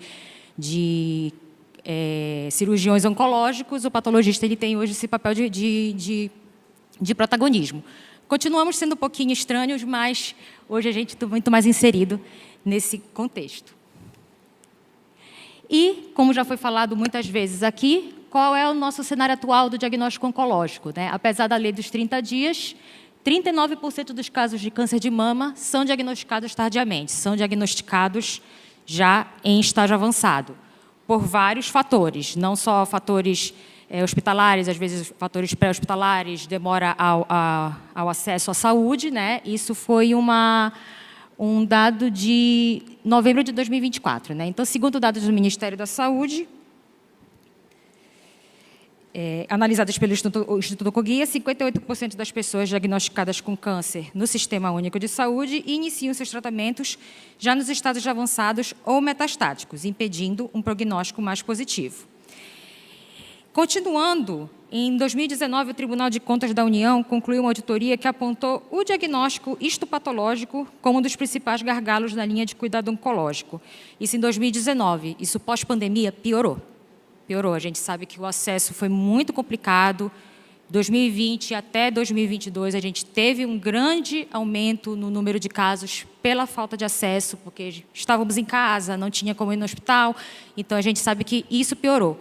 E só corrigindo o colega, no caso histopatológico, não é patologia clínica. Né? Patologia clínica, no caso, trata da parte de sangue, essas coisas assim, é histopatológico. Certo? E por que a gente tem que falar de diagnóstico precoce? Todo paciente aqui sabe que cada dia a mais que a gente perde no diagnóstico é uma chance que vocês perdem para o tratamento. Entendeu? Quanto mais cedo a gente sabe que hoje, se diagnosticados precocemente, cerca de 90% dos cânceres têm cura. O desafio é a gente chegar nesse diagnóstico precoce, entendeu? Seja pelas mais diversas razões. E o desafio é garantir que esse diagnóstico aconteça com qualidade, rapidez e em todo o território nacional. Então, vamos às etapas. O patologista, ele não é um ser solitário. A gente depende de muitas outras pessoas para que aquela lâmina chegue na nossa frente para a gente olhar o diagnóstico, certo? Então, primeiro, antes de chegar na gente, que é a etapa pré-analítica, né, que a gente chama de gargalo silencioso.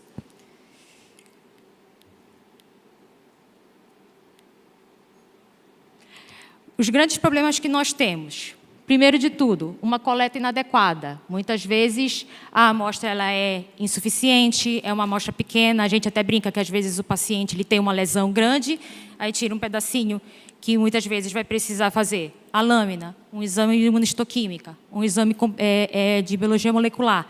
Aquela amostra ela se esgota, ela não é infinita.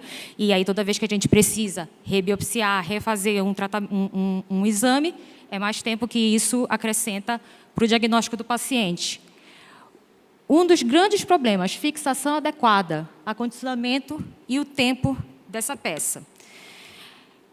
Toda peça que é tirada de um paciente, independente se seja um sinalzinho, um melanoma, um câncer de pele, ou um estômago inteiro, uma mama, ela sai e vai para o formol. Eu acho que vocês já devem ter visto isso. Se a peça é desse tamanho, eu preciso ter 10 vezes o volume em formol para essa peça estar fixada adequadamente. Ou seja, uma mama, vamos dizer, uma mastectomia inteira, tem que ser um baldão gigante. Eu vou mostrar fotos para vocês depois de muitas vezes como é que a amostra chega para a gente, entendeu? E isso eu não falo só de serviço público. Muitas vezes, serviço privado também isso acontece por, muitas vezes, desconhecimento. Transporte. Como os colegas falaram, a gente é muito centralizado ainda. Nós atendemos, por exemplo, aqui em Florianópolis, CEPOM, IAP, atendemos muitos hospitais do interior. Então, muitas vezes, esses hospitais eles levam as peças para o serviço. Isso eu não falo só daqui de Santa Catarina, de Florianópolis, é uma realidade Brasil. Né? Uma vez por semana, aí junta, né, toda a cestinha de casos e leva uma vez por semana. Já são 7 dias vamos dizer, o paciente operou na segunda, a peça vai na sexta. Só aí já foi a semana inteira, acrescentando para a lei dos 30 dias, você vai diminuindo esse tempo, vai só fazendo essa conta para mostrar por que há essa demora. Deficiência de protocolos e formação técnica nas unidades de origem. Como eu falei, a gente precisa de um treinamento das equipes de centro cirúrgico, principalmente, né, de cirurgia ambulatorial, centro cirúrgico, para que haja essa fixação, para que haja esse acondicionamento adequado das amostras, para que ela chegue em boas condições no laboratório de patologia. E é uma coisa interessante a gente falar isso. Mesmo o melhor patologista não consegue corrigir uma amostra destruída na origem. Pode ter 40 mil patologistas. Se a amostra for ruim, se a lâmina for ruim, a gente não vai conseguir dar diagnóstico, a gente não vai conseguir fazer biologia molecular, a gente não vai dar o melhor tratamento para o paciente. Chegando no patologista, como os colegas já falaram, principalmente a desigualdade regional. Vocês vão ver um slide daqui a pouco, né? Nós somos poucos e nós estamos muito mal distribuídos no Brasil. O acesso é limitado a exame imunohistoquímico e molecular em várias regiões. Como eu estava falando antes, né? Hoje o diagnóstico ele não se resume ao microscópio. Né? Você tem muito mais exames complementares que são necessários, principalmente para tumores mais específicos, mama, próstata, estômago. A gente precisa desses exames, e esses exames eles não estão disponíveis, muitas vezes até em capitais. Entendeu? A gente tem dificuldade de fazer esses exames, principalmente em âmbito de SUS.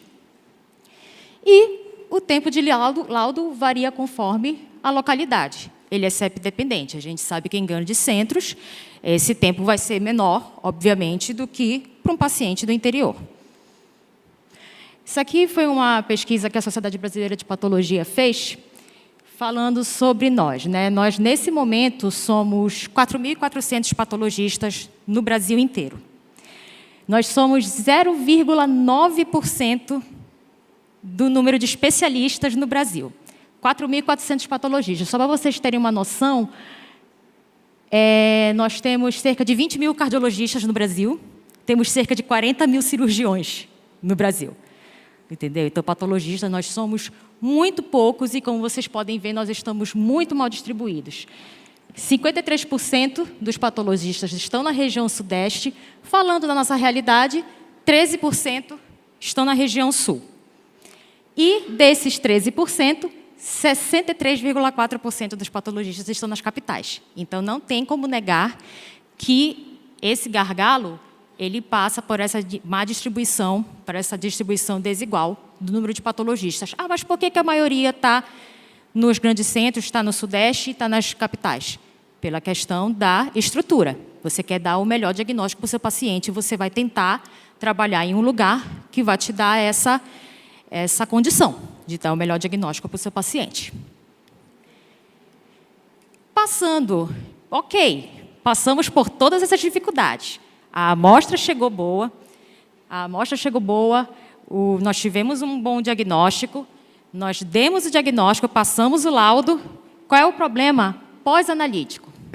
Atrasos na entrega de laudos, faltas de sistema integrados com unidades de origem. Isso foi uma coisa que me deixou até muito feliz de ver a Thalita falando, né, sobre isso. A gente teve um exemplo disso mês passado no serviço em que eu trabalho, em que um hospital mandou uma lista, esses casos aqui estão com mais de 30 dias que não foram entregues os laudos. E aí a nossa chefa foi levantar, todos os casos estavam prontos. Entendeu? Todos os casos estavam prontos, mas, por algum motivo, o pessoal não tinha recebido, os assistentes não tinham recebido esses laudos, sendo que os laudos estavam prontos, já estavam no hospital de origem, e, por algum motivo, não foi possível essa identificação. Dificuldade de comunicação entre patologistas e médicos assistentes. Um problema grande que nós temos na patologia, e isso eu sempre brinco com os pacientes, se vocês puderem educar os seus médicos, de fazer um bom pedido de exame, entendeu? O nosso diagnóstico, nós somos médicos também, o nosso diagnóstico ele não está simplesmente em olhar uma lâmina, a gente precisa saber o caso clínico do paciente, idade, história prévia, a gente precisa de todo esse raciocínio e não simplesmente olhar uma lâmina. E se isso não vem escrito no laudo, aí a gente tem que ligar para o médico assistente. Não que isso seja um problema, a comunicação ela é necessária, certo? Mas nem todo hospital tem tumor board, nem todo hospital tem reunião clínica. Muitas vezes, quando a gente trabalha em laboratórios que atendem vários hospitais, a gente não tem essa comunicação muito eficaz com os médicos assistentes, oncologistas, cirurgiões. Então, é importante que essa comunicação possa ser atingida através de um pedido de exame bem feito. E fazendo meia-culpa, obviamente, porque a gente não pode falar que tudo é problema dos outros, muitas vezes acontecem de terem laudos mal estruturados, sem linguagem clara ou dados essenciais. A gente sabe, nós temos protocolos que mostram o que a gente precisa dizer num laudo de neoplasia, certo? Se o médico patologista não coloca todas as informações que o oncologista precisa e o oncologista pede uma revisão, isso já acrescenta mais tempo para o paciente começar o seu tratamento. Como é que a gente como sociedade, né, falando da sociedade brasileira em si, pode tentar melhorar isso? Acreditação de laboratórios, certo? Fazer sistemas de protocolos. Sem qualidade controlada, não há diagnóstico confiável. E a acreditação é o selo que transforma a intenção em padrão. Quanto mais protocolos, quanto mais treinamento a gente tiver em todos os laboratórios, sejam públicos, sejam privados, a gente vai ter um acesso ao melhor diagnóstico. No caso da sociedade brasileira, a gente tem o programa de acreditação e controle de qualidade, certo? Que é feito nos laboratórios do Brasil. Os laboratórios eles têm que se inscrever, certo? Eles têm que fazer a sua inscrição no programa de acreditação e controle de qualidade para começar a fazer todo o protocolo que vai fazer com que ele seja um laboratório acreditado. Aqui as fotos que eu falei que eu ia mostrar. Geralmente é assim que a gente recebe os nossos casos, né? Eu brinco que eles ficam passeando, parece a cestinha da Chapeuzinho Vermelho pelo hospital, né? Chega todo mundo junto numa semana. E isso aqui é um exemplo, a mama, ela é sempre muito, muito emblemática, né? Eu tenho ali um pote, primeiro que o pote não era um pote adequado, né? Era um pote pequeno para o tamanho da peça. E aí, eu sempre brinco, quando você tira a peça que já não está coberta de formol, isso aí era para estar num pote com pelo menos uns 10 litros de formol, aí quando você vê, tem 2 centavos de formol. Essa peça, antes de chegar para a gente, ela já acabou. A gente já não vai conseguir dar um diagnóstico. Aqui a gente tem uma lâmina justamente de um carcinoma mamário, mas está cheio de necrose. E essa necrose, né, o tecido morreu, eu não vou poder fazer uma imunohistoquímica, eu não vou poder fazer uma biologia molecular, porque não vai dar resultado. Se eu não tenho uma célula bem fixada, uma célula adequadamente fixada, pode ser o melhor patologista do mundo, podem ter 40 mil patologistas, mas a gente não vai conseguir dar esse diagnóstico. Então, o patologista ele não trabalha sozinho. A gente depende de toda uma cadeia de pessoas, de gerências, de protocolos para fazer com que essa amostra chegue da melhor forma possível para a gente. Falando um pouco sobre a tecnologia como ponte, né? A patologia digital e a inteligência artificial. Regiões remotas, né, compartilham lâminas com centros de excelência. Então, o que acontece? O bom da patologia digital é que, eu tenho uma dúvida em um caso, eu vou mostrar para um especialista. O especialista é de São Paulo. Não tem problema. Manda o escaneamento da lâmina e a gente vai ter uma opinião de um especialista com muito mais experiência. Isso melhora o diagnóstico do paciente. Apoio a locais com escassez de patologistas, sem retirar o protagonismo local, mas é bem importante falar que, mesmo você tendo um bom acesso à patologia digital, isso vai esbarrar caso a parte técnica não seja bem feita. Entendeu? A gente tem que ter uma parte técnica bem feita no hospital de origem, por mais que essa lâmina seja escaneada e vá para o patologista, a gente sempre vai esbarrar nisso. Tem que ter um bom pré-analítico. E a liberação dos casos menos complexos com algoritmos. A gente sabe que o dia a dia da patologia não é câncer na sua maioria, graças a Deus. A maioria são casos simples, então a gente guarda os casos simples para algoritmos, perdendo, entre aspas, mais tempo, né, mas dando mais atenção para os casos mais complexos. E, em conclusão, a gente tem como? Que o patologista é invisível para muitos, mas é essencial para todos. A gente hoje tem um protagonismo no diagnóstico do câncer. A fase pré-analítica ainda é o maior gargalo. A gente não consegue fazer milagre com uma biópsia mal armazenada. O Brasil ainda enfrenta um abismo regional no acesso ao diagnóstico. A qualidade e a velocidade do diagnóstico variam drasticamente conforme o CEP. Para você ter uma ideia, o laboratório que hoje eu trabalho de patologia digital, a gente faz lâminas do interior do Maranhão e do Piauí. Eu estou em Santa Catarina, entendeu? Então, para você ver como a dificuldade regional ela é bem complicada. A entrega do laudo precisa ser rápida, clara e integrada. Mesmo o diagnóstico correto perde valor se não chega a tempo. E a tecnologia aliada não substituta. Patologia digital e inteligência artificial são ferramentas para integrar e fortalecer, e não para centralizar e excluir. Eu espero que eu tenha me feito entender e qualquer dúvida, eu estou à disposição. Obrigada.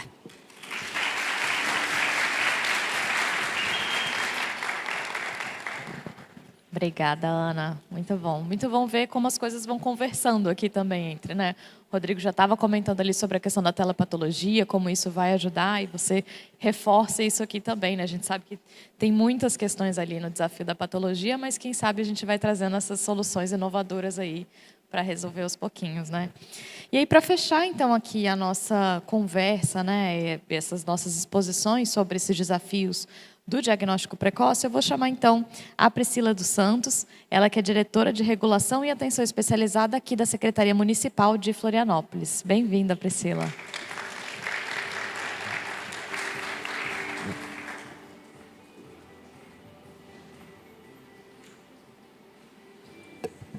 Boa tarde a todos. Gostaria primeiramente de agradecer o convite da Oncoguia para nós estarmos aqui representando a Secretaria de Saúde da capital, de Florianópolis, né?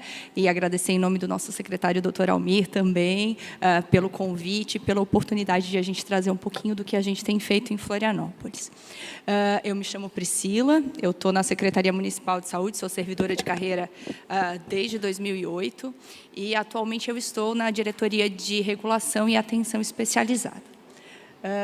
Eu vim trazer um pouquinho do que a gente tem feito no município de Florianópolis, né, pensando em quais são as nossas estratégias para garantia de acesso ao diagnóstico precoce, pensando em atenção primária, atenção especializada e no caminho que esse paciente percorre até chegar no tratamento. Primeiro, eu preciso falar em como nós nos estruturamos, né? Então, Florianópolis hoje ele se organiza, né, na atenção,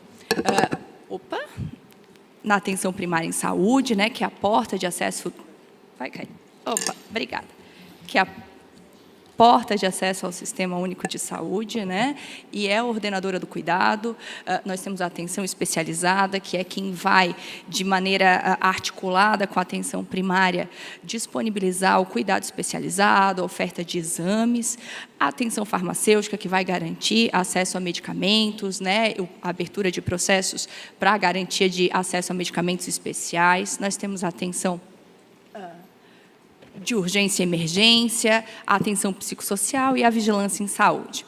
Aqui eu trago um pouquinho de como se distribuem, né, esses serviços no nosso município. Como vocês veem, nós somos uma ilha, que temos uma parte importante do município, a maior parte do município está dentro de uma ilha, né, com suas dificuldades geográficas de mobilidade, como quem é daqui conhece, e temos uma porção continental também. Então, são 50 unidades básicas de saúde, né, que são os nossos centros de saúde, somos 3 UPAs, 5 CAPs, 4 policlínicas. Nós temos uma policlínica vocacionada para a saúde da mulher e da criança, que é a Policlínica da Mulher e da Criança. Nós temos também as nossas farmácias de referência, nossas unidades de dispensação de medicamentos. Falando um pouquinho como a gente se organiza enquanto rede, como eu já tinha falado, né, a atenção primária ela é a ordenadora do cuidado. É por ali que o paciente vai ter acesso ao SUS em Florianópolis, né, onde ele vai entrar em contato com os serviços e é a partir dali que ele vai acessar os demais níveis de atenção. Nós somos mais de 170 equipes de saúde da família. Hoje, Florianópolis tem 100% de cobertura no nosso território, né? E nós temos também as nossas equipes multiprofissionais que dão apoio, trabalham ombro a ombro junto com as equipes de saúde da família. Então, nas nossas equipes de atenção multiprofissional, nós temos fisioterapeutas, nutricionistas, nós temos psicólogos, assistentes sociais, educadores físicos, tudo isso vinculados, né, de acordo com a política do Ministério da Saúde, a um grupo de unidades, né, de equipes de saúde da família. A atenção primária ela é a responsável, né, dentro dessa lógica de serviços, pelas ações de promoção à saúde, né, e de prevenção também, né? Então, a gente vai trabalhar dentro da atenção primária todas aquelas ações de prevenção que são em todos os níveis, né? Pensando em promoção da saúde, pensando em prevenção específica também, além das ações de rastreamento. Então, aqui eu trago alguns exemplos, né, de ações que hoje a gente já tem bastante estruturadas dentro da nossa PS. Então, a gente tem ações vinculadas também à equipe multi de promoção de estilo de vida saudável, cessação de tabagismo, ações de rastreamento de câncer, né, como rastreamento de câncer de colo de útero, rastreamento de colo de útero, rastreamento de câncer de mama. Hoje é importante a gente lembrar, né, que hoje dentro do município de Florianópolis nós temos em todas as nossas unidades de saúde disponíveis o exame preventivo para câncer de colo de útero. Nós temos protocolos avançados de enfermagem que são modelo, né, que são exemplo para o país inteiro, em que os enfermeiros conseguem realizar esses exames também, essas coletas, e de maneira articulada a gente consegue também fazer o encaminhamento e o diagnóstico precoce, quando é necessário. Nós temos a identificação também de lesões de pele suspeitas, isso também com teledermatologia, uma iniciativa que nós temos de forma coordenada e articulada entre a PS e a atenção especializada. Então, hoje, na PS, quando é identificada uma lesão suspeita de pele, é possível, ali, por meio de um registro fotográfico, já encaminhar para a atenção especializada. O dermatologista já faz essa avaliação e diz, opa, esse é um caso que ele precisa vir para eu analisar, esse caso eu vou precisar biopsiar, isso não é, já pode descartar. Então, a gente tem algumas iniciativas que são bastante articuladas em rede. Temos ações também relacionadas à identificação de lesões de ISTs que podem ser potencialmente cancerígenas, com foco na prevenção de câncer, então com cauterização, possibilidade de biopsiar também, além de toda a estratégia de busca ativa e de reforço na vacinação de HPV, que também está vinculado a tudo isso, são ações que a APS faz. É importante a gente lembrar qual é o itinerário desse paciente, né, qual é a trajetória desse paciente na rede. Então, o paciente, como eu estava exemplificando, ele vai acessar o serviço pela unidade básica de saúde, vai para o nível secundário, quando ele precisa ter a opinião de um especialista, realizar algum exame, ele retorna para a PS, que é quem vai fazer essa coordenação do cuidado, e vai acessar o nível terciário com todas essas informações. A gente sabe, como a Thalita bem mencionou, né, que hoje, com a forte suspeita, esse paciente já consegue acessar, mas para que isso aconteça, a gente precisa ter uma PS forte, capaz de fazer o rastreamento, a gente precisa ter acesso a esses exames na atenção especializada, para que lá na PS o médico também consiga fazer um encaminhamento adequado e que com esse encaminhamento adequado seja possível lá na regulação fazer a adequada classificação de risco e o atendimento desse paciente com a urgência que ele precisa. E aí, como se organiza a nossa atenção especializada e a nossa regulação? A nossa atenção especializada, ela tem serviços próprios e serviços contratualizados. Então, hoje, na rede própria, nós temos nossas 4 policlínicas e o multi-hospital, oferecendo consultas de várias especialidades, né? Ginecologia, mastologia, hepatologia, hematologia, cirurgia geral, vascular, geriatria, pneumologia. Bom, não vou ler todas, mas são várias especialidades, além de exames. Esses exames nós também temos tanto na rede própria, né, quanto na rede contratualizada. Então, hoje a gente consegue, dentro da nossa rede própria, fazer exames como endoscopia, colonoscopia, tomografia, tudo isso dentro do multi-hospital. Temos exames laboratoriais também em rede própria e em rede contratualizada.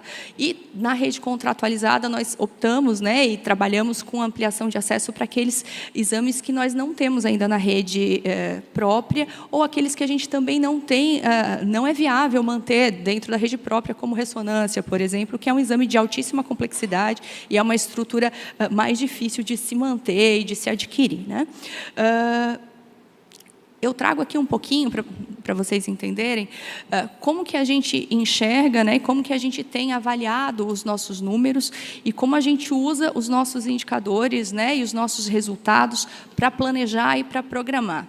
Esse gráfico que eu trago aqui, que é um pouquinho dos nossos resultados em saúde, ele compõe um estudo que foi realizado esse ano, que é uma análise de situação de saúde, que é um estudo que foi elaborado pela Secretaria de Saúde, que vai subsidiar o nosso Plano Municipal de Saúde. Então, a partir desses resultados, a gente também passa a priorizar algumas ações, algumas estratégias. E aqui, como vocês podem ver, entre as nossas principais causas de óbito, nós temos 4 tipos de câncer. Nossa principal causa de óbito hoje são as doenças isquêmicas do coração. Mas, logo em seguidinha, a gente tem as neoplasias malignas dos órgãos digestivos. Temos também, nesse grupo das 10 maiores causas de óbito, né, neoplasias do aparelho respiratório, do sistema linfático e hematopoético, neoplasias e as neoplasias de mama. Aqui, não sei se vocês conseguem enxergar adequadamente, nessa partezinha mais azul, mais escura, é o percentual de...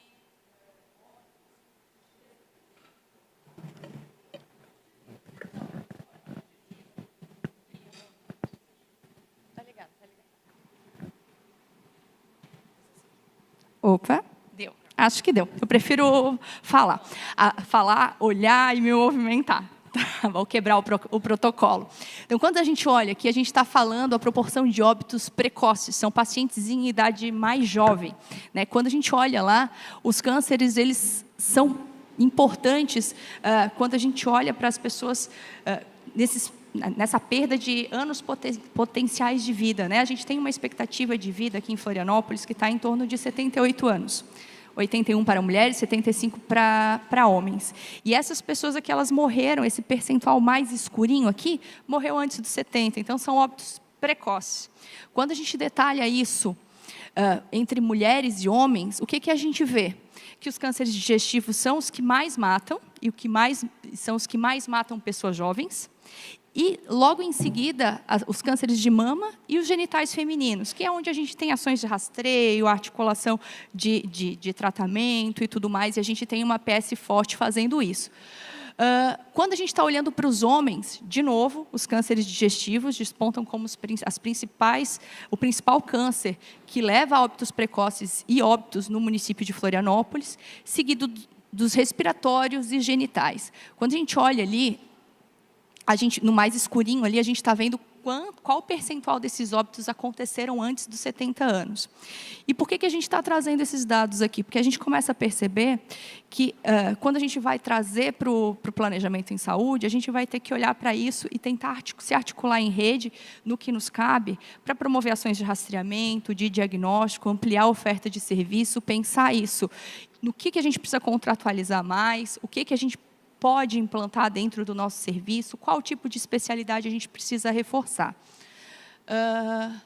E quais são as estratégias que o município tem adotado a partir disso, né? Algumas estratégias ele já vem adotando há muito tempo e outras são mais recentes. Então, todas as nossas unidades, como vocês viram lá no início, elas estão distribuídas amplamente no território. Então, todo bairro tem pelo menos uma unidade de saúde, né? Tem alguns bairros que têm mais de uma, então é uma distribuição geográfica, como vocês viram lá, que é bastante equilibrada no município. A gente tem uma população que valoriza os serviços de saúde, é uma população muito ativa, que busca o serviço. Então, a realidade aqui de Florianópolis é de uma população que, mesmo com plano de saúde, acessa também o serviço público, né, para uma série de demandas. A gestão ela possui uma equipe qualificada e nós temos iniciativas de formação de gestão. Então, hoje, dentro da Escola de Saúde Pública, nós temos iniciativa de formação tanto de lideranças quanto de médicos de família. Nós temos residência em enfermagem, residência multiprofissional. Então, é uma iniciativa de preparação desses profissionais que, em algum momento, vão ingressar na nossa rede.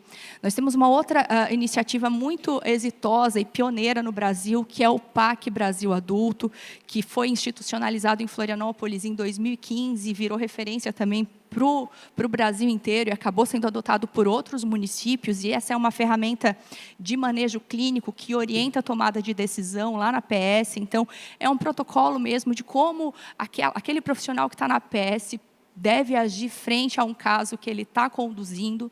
Então, é uma iniciativa bastante pioneira. Todas as nossas unidades de saúde são informatizadas, nós adotamos o mesmo sistema informatizado que conversa desde a atenção primária até a média complexidade, em todos os serviços que nós utilizamos, né, e que são do município.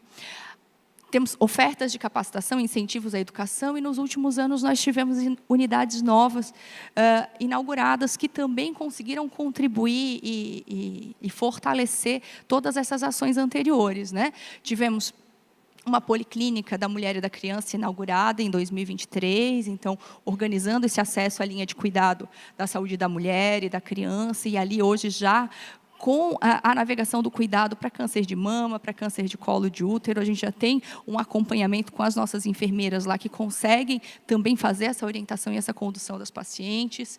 A gente usa o planejamento e os dados em saúde, é algo que é bastante consolidado também dentro da Secretaria de Saúde, né? Como eu mencionei lá, nós temos uma equipe de gestão de informação, né? Uma gerência de informação que sistematiza todas essas informações e acabam subsidiando, essas informações acabam subsidiando a tomada de decisão. E a rede ela é rica em iniciativas bem-sucedidas, né? Para além disso, a nossa rede ela é muito potente, tem muitas iniciativas locais que também ajudam a fortalecer tudo aquilo que a gente planeja e programa, né? Então, hoje, nossos centros de saúde, quase todos eles têm hortas comunitárias, promovem ações a partir, né, dessas hortas de alimentação saudável, ações de saúde mental. Nós temos uma série de iniciativas que acabam se organizando e dando para além daquilo que a gente pensa, né, que é o acesso à consulta e ao exame lá na frente, depois o tratamento. Multi-hospital, que eu já falei.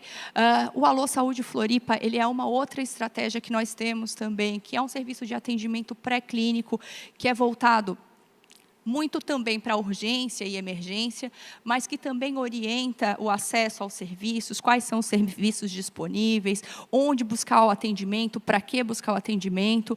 Hoje também com aviso de exames, hoje a gente consegue fazer o aviso de exames laboratoriais por meio do Alô Saúde e também consegue agendar consultas também por meio do Alô Saúde. Então, ele é todo organizado por meio de algoritmos, né, com desfechos pré-estabelecidos e que guiam o caminho desse paciente para onde ele vai.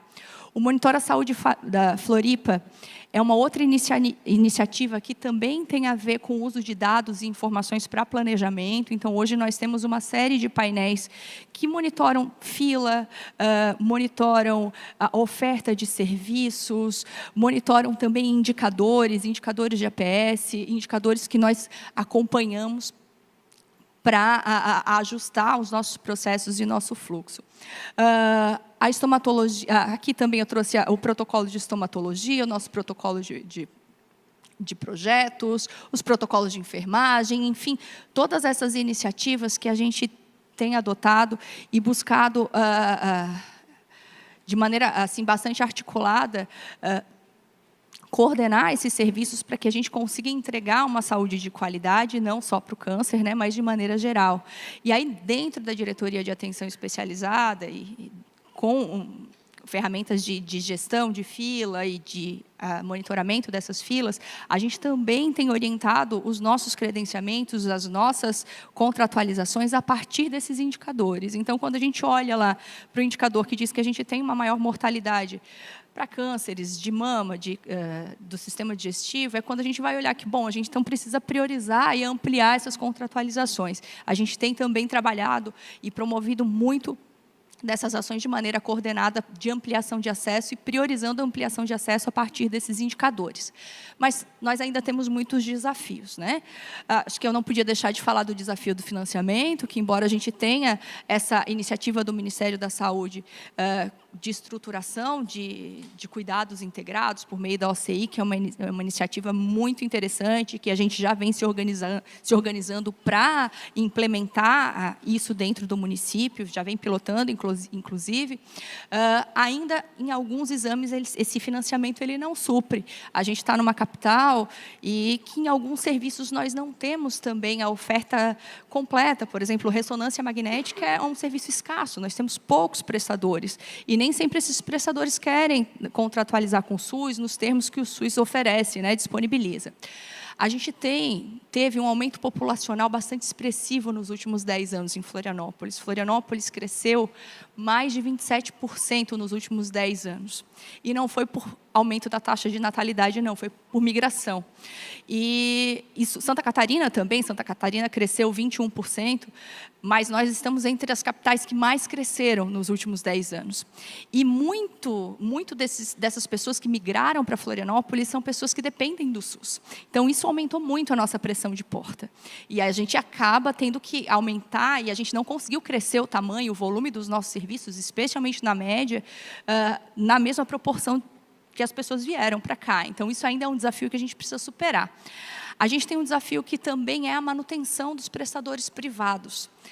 Os serviços foram ficando muito caros, especialmente depois da pandemia. Então, muitas vezes, os contratos eles não são renovados, o prestador, por aquele valor que a gente oferece, ele não se interessa, e o mercado privado ele paga mais, o plano de saúde às vezes paga mais, então a gente também tem uma dificuldade de manter contratos. E a gente também tem uma dificuldade de fixação de profissionais no serviço público, que a gente não pode deixar de falar isso, né? Que são salários que nem sempre são tão atrativos em algumas especialidades. Então, tem algumas especialidades que não vinculam conosco, né? Que a gente tem uma dificuldade de vincular, porque eles preferem trabalhar no mercado privado, que realmente paga mais do que nós pagamos aqui no serviço público. Então, são alguns desafios que a gente ainda precisa superar, dentre tantos. Eu imagino que não sejam desafios só de Florianópolis, mas, de maneira bastante resumida, é o que eu trago hoje. Eu agradeço a atenção de vocês e peço desculpas por ter estourado o meu tempo. Obrigada.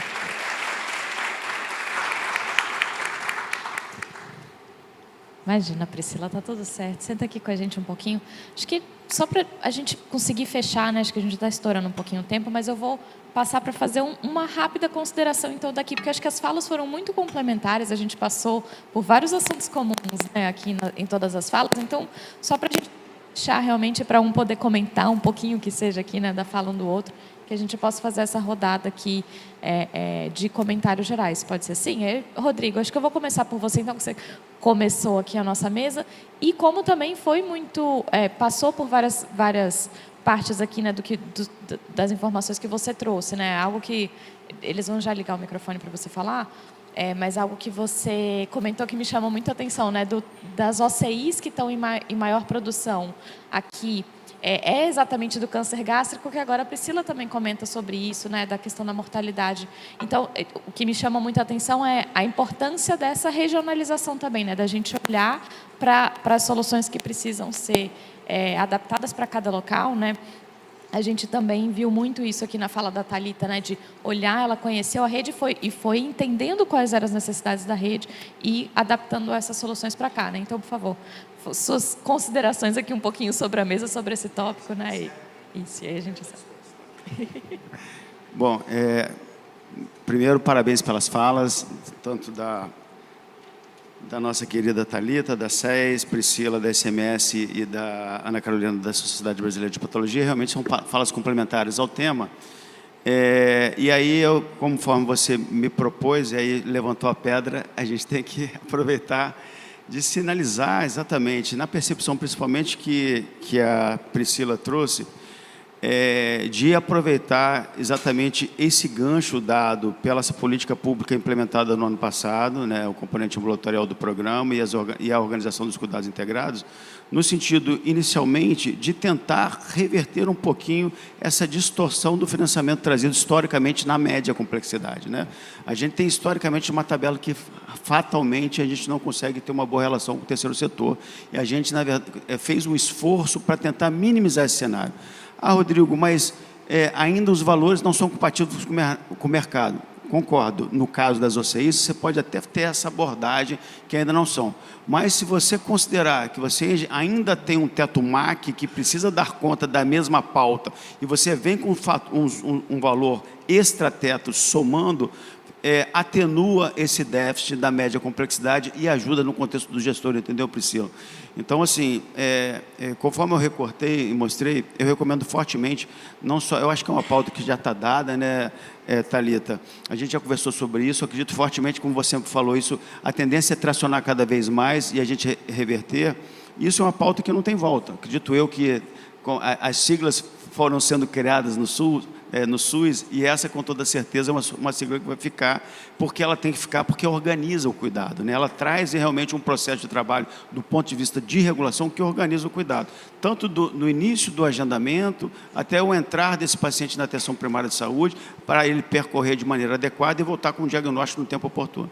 Então, isso com toda certeza fica, e a gente espera fortemente que Santa Catarina e os demais estados do SUS consigam realmente dar conta dessa agenda. Acredito eu que já está em pauta, isso conforme já trazido nas falas, isso vai acontecer, mas o quanto antes acontecer, eu acho que é mais interessante, não só para o Ministério da Saúde, gente, na verdade é importante para os usuários do SUS e para melhorar essa relação de financiamento. Esse dado me preocupou bastante, realmente, os 27% de crescimento nos últimos 10 anos, e aí sim, Santa Catarina faz jus de uma reavaliação do teto MAC. Tá? Então, isso, inclusive, eu vou contribuir com essa migração, já sinalizei aqui, que eu vou ser um dos que vou migrar para cá e vou aumentar essa estatística, mas com toda certeza uma pauta que o Ministério da Saúde vai ter um carinho de olhar e tentar realmente levar isso para a gente poder melhorar essa relação, porque com toda certeza uma população crescente faz todo sentido ter um recorte, uma vez que isso é programado de acordo com séries históricas, vale a pena a gente repensar isso também no âmbito do Ministério da Saúde. Por fim, eu acho que mais uma vez agradecer, viu, Helena, o convite, estou à disposição aí para esse fórum itinerante, não sei quando serão os próximos, mas a gente no Ministério da Saúde está sempre à disposição para tentar levar um pouquinho a palavra, principalmente no novo programa, que é a inovação trazida, né, e é uma pauta totalmente transversal à atenção oncológica, conforme nós colocamos aqui, tá bom? Obrigado mais uma vez aos colegas da mesa, a todos aqui e principalmente à organização da Oncoguia. Obrigada, Rodrigo. E aí, Thalita, para te ouvir um pouco, né, e olhando para as falas aqui que passaram pela nossa mesa, né, eu acho que é sempre muito interessante ver o sistema de regulação aqui de Santa Catarina, né, já tive a oportunidade de assistir algumas aulas aí, em que pessoas diferentes da equipe, né, apresentam, e é muito legal que você consegue identificar cada hospital, né, como estão os indicadores, até para poder fazer esse diálogo com aquele gestor, né, peraí, o que está acontecendo, será que tem algum problema, será que tem alguma questão mais específica que a gente pode direcionar, né? Então, queria te ouvir um pouco também sobre o uso dessa ferramenta ali no dia a dia, né, na prática. Perfeito. Então, né, também, Rodrigo, te cumprimentar novamente aqui. Vou começar respondendo o questionamento do Rodrigo sobre as OCIs, né, porque também é a provocação que veio da Priscila, é o que vai fazer também chegar mais demanda aí para a área da doutora, né. No estado de Santa Catarina, nós iniciamos, né, a autorização das OCIs, Rodrigo, de uma forma estruturada e agora, né, bastante já capilar, agora a partir dessa competência. Então, até o final do ano, a gente já deve estar começando a colher o resultado, né, da estratégia nova do Ministério, que se soma às estratégias do Estado de Santa Catarina e aos esforços, né, dos municípios também para fomentar melhorias dentro do sistema e acesso, né. Quero destacar que, além, né, das estratégias nos serviços de alta complexidade, a gente, apesar de entender que a competência ali para acesso aos exames diagnósticos, talvez ela esteja mais linkada entre a PS, média complexidade, o Estado ele tem fomentado, inclusive com a inclusão de recursos, né? Assim como o Ministério fez através da estratégia das OCIs, Santa Catarina aportou um recurso bastante importante nos consórcios intermunicipais agora e deliberou na última Comissão Intergestores Bipartite que esse recurso seja utilizado para exames diagnósticos.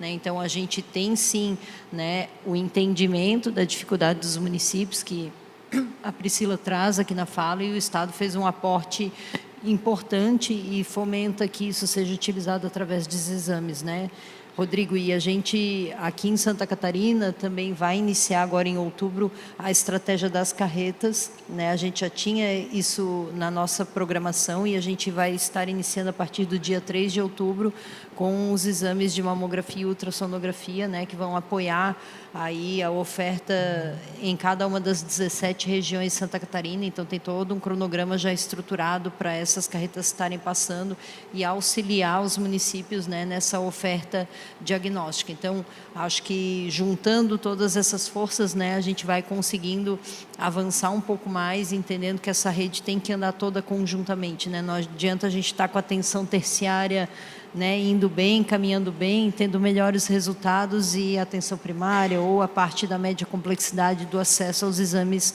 não estar a contento.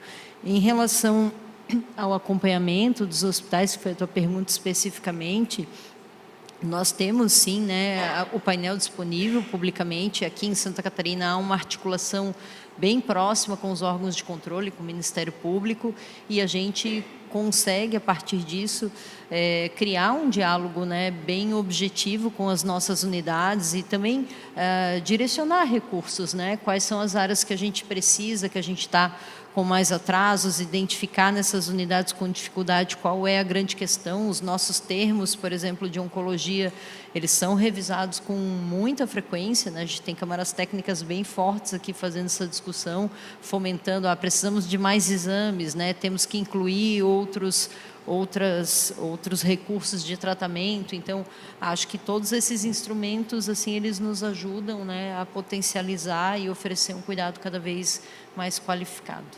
Muito bom, obrigada. E aí, Ana, acho que você trouxe ali muitos desafios que o patologista passa, principalmente, né, você reforçou bastante antes de chegar em vocês, né? Está tendo bastante desafio, mas, ao mesmo tempo, a gente ouviu aqui também dos nossos gestores muitas iniciativas que estão buscando atuar, né, nesse problema, resolver, minimizar, para que a gente também tenha um diagnóstico cada vez mais rápido. Já está dando para sentir? Como que vocês estão vendo isso, né? O que vocês estão vendo que tem impactado aí desses últimos anos para cá, de solução para melhorar também o problema da patologia? Essa questão da integração é uma coisa que a gente ainda está caminhando, né, para enxergar, né, como eu disse para a Thalita, eu fiquei muito feliz de saber que isso está sendo implementado, né, porque quanto mais integrado for o sistema, mais isso impacta na velocidade desse tratamento, né. Hoje a gente tem muitas idas e vindas, né, do paciente, de pegar bloco, de levar para o CEPOM, de ir para um lugar, de ir para o outro, até conseguir realmente começar o tratamento, né, e o que foi falado em relação à parte migratória, a questão de ter crescido muito, né, a população, eu acho que isso é o que a gente mais percebe no sistema público, entendeu? Se você for pegar ano a ano o que a gente recebe de material no SUS, né, o IAP que eu trabalho é exclusivamente SUS, tem aumentado exponencialmente, ao mesmo tempo que a gente não tem aumentado de número, inclusive até diminuiu o número de patologistas, entendeu?